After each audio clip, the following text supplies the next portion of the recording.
Eco9 is sponsored by your Washington area Toyota dealers. Doesn't that give you like zen? It does. And then when I see the little deer come out, I'm like, oh, just calms you down for a minute. All right, so the National Mall is one of the largest urban forests in the country. And while we so often hear about the problems with the tidal basin, there's another part of the mall that is in serious trouble. And that's the ecosystem at Constitution Gardens. It's really struggling, but there are some major plans in the works to restore the area. Marcella Robertson recently took Eco9 down to the National Mall for a first look at the project. Constitution Gardens is a hidden gem in Washington, D.C. It's one of the few places you can come to on the National Mall where there's almost no one here. A peaceful pathway hugs the 6-acre lake that sits in the center.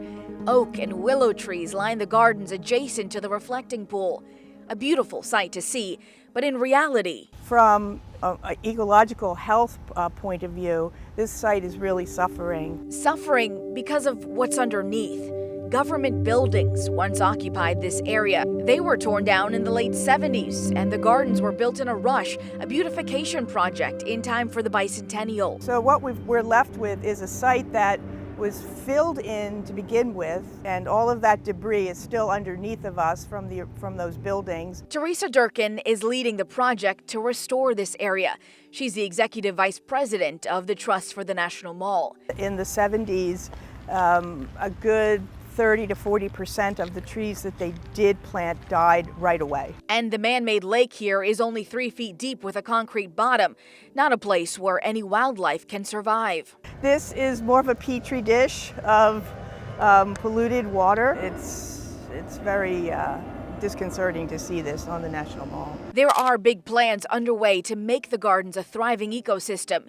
It will include soil restoration for trees, new walking paths, excavating the lake, making it much deeper, and addressing stormwater runoff.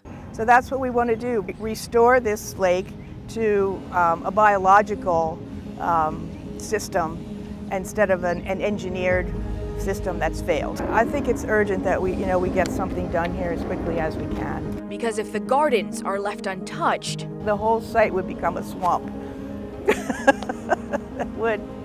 It just would, and so we can't allow that to happen. Well, something else that many people don't know is that there's a memorial in the gardens for the signers of the Declaration of Independence. The Trust has plans to restore that as well.